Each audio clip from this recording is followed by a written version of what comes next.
Good morning, this is Duha Adventure.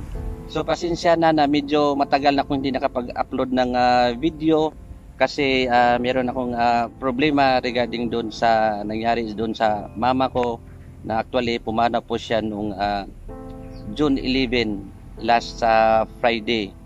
So medyo masakit sa kalooban kasi yung mama ko pumanaw na siya. Lang sa inyo yung pangyayari na habang si mama ay hindi naman talaga siya nagkasakit, sama lang yung pakiramdam niya nung time na isa rin kamag-anak namin na pumanaw din at pumunta sila doon. So nung pag-uwi nila doon sa bahay, medyo sabi niya doon sa mga kapatid ko na medyo masama yung pakiramdam niya. Ayaw niya magpadala doon sa hospital kasi nga takot siya doon, baka maano siya sa, alam niyo na sa panahon ngayon na pandemic. So ayaw niya magpadala sa hospital. So nung araw bago siya binawian ng buhay, nung gabi na yon, madaling hating gabi, ginising niya yung papa ko para gusto niyang kumain. Yung papa ko ng lugaw at kumain siya. So yun ang kwento ng kapatid ko. Kinabukasan, sabi niya medyo sad to say na medyo nahirapan siya huminga at saka parang ano siya, parang masama nga yung pakiramdam niya. So sinabi niya doon sa kapatid ko na gusto niya magpadala doon sa albularyo kasi ayaw niya sa ospital. So yung kapatid ko pinuntahan pa at nagmamadaling pumunta doon sa bahay. Medyo malapit lang.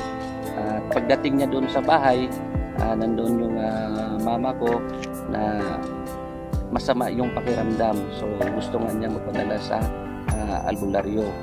Ang ginawa ng kapatid ko,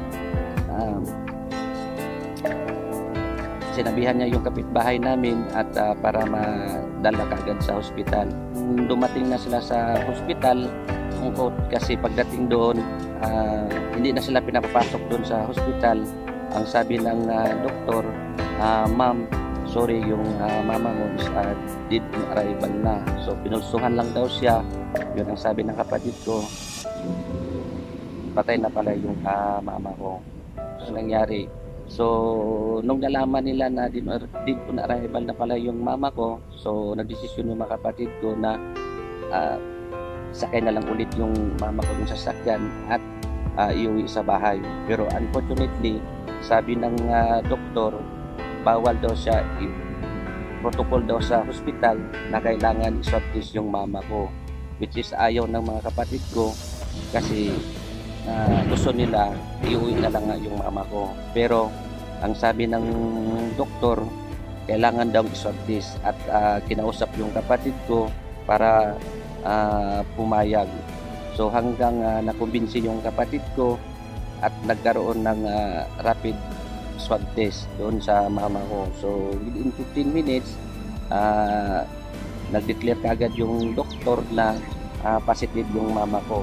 Bago pa naman pala kinausap yung kapatid ko, ang sabi ng doktor, ma'am, wala namang problema kahit naman mag-positive at meron namang dalawang funeral na magti-claim sa mama mo. So walang problema kung sakaling mag-positive.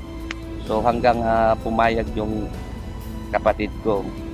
At nung na-confirm na talaga na positive yung mama ko, so tinawagan nila yung sabi walang problema. Pero nung tinuntak nung kapatid ko yung isang funeral, ang sabi bawal daw silang magtanggap ng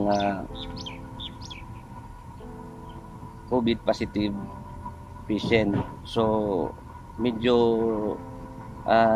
nakakalungkot kasi yun ang pangako ng doktor. So tinawagan niya kung sakaling tatanggapin yung mama ko. So nung tinawagan yung isang funeral, ganun din yung sinabi. Galit na galit yung mga kapatid ko. Ang ginawa ng isang kapatid ko, yung lalaki, parang nagwala siya doon sa hospital kasi sa sobrang galit nga na disappointed sila na bakit ganun. Ang ganda ng usapan, tapos pagdating ayaw pala i-claim ng funeral. So doon na dalawang pulis at ang sabi ng pulis, wala kami ibang maitulong kundi kailangan nyo ng mag-contact o tumawag sa kakilala nyo na maaaring makatulong sa inyo para ma-release yung mama ko. So nakakalungkot, ganun ang nangyari sa mama ko nung binawian siya ng buhay.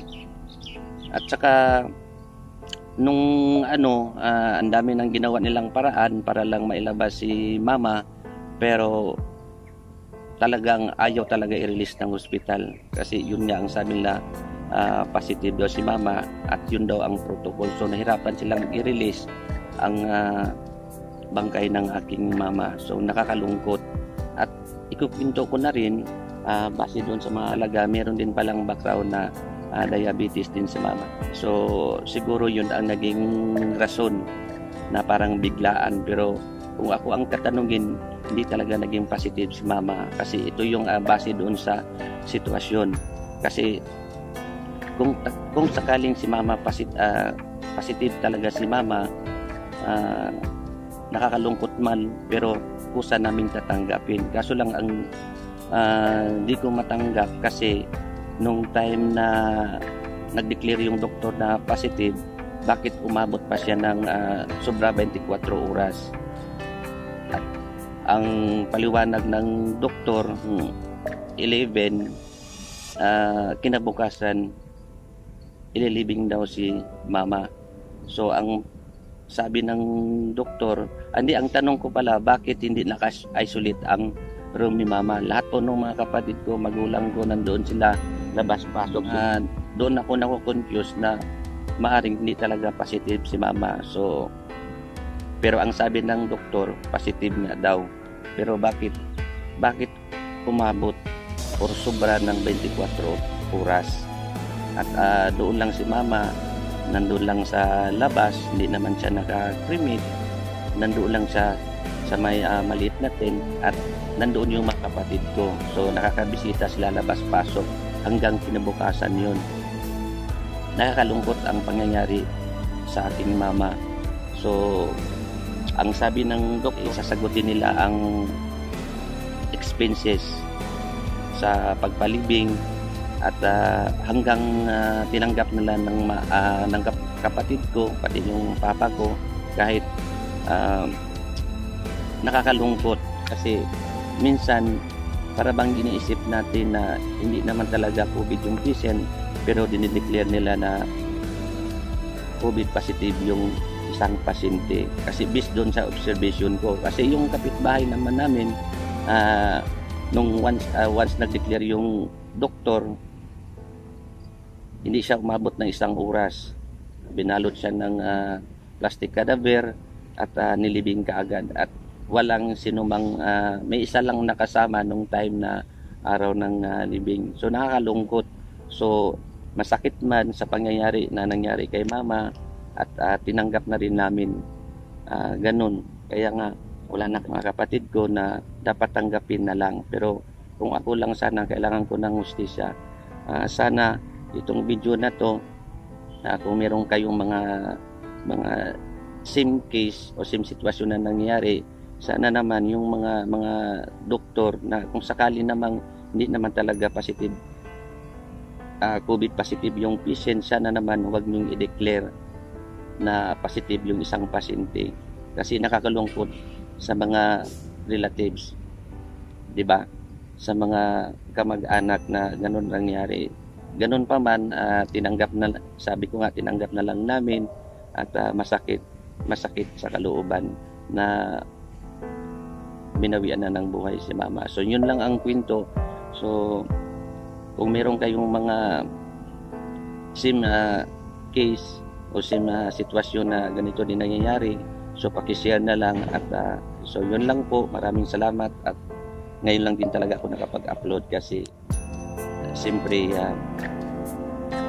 nakakasad ang pangyayari sa magulang ko. So yun lang po at once again, mama, rest in peace and I will love you very much. So thank you for watching. Have a nice day. Good morning.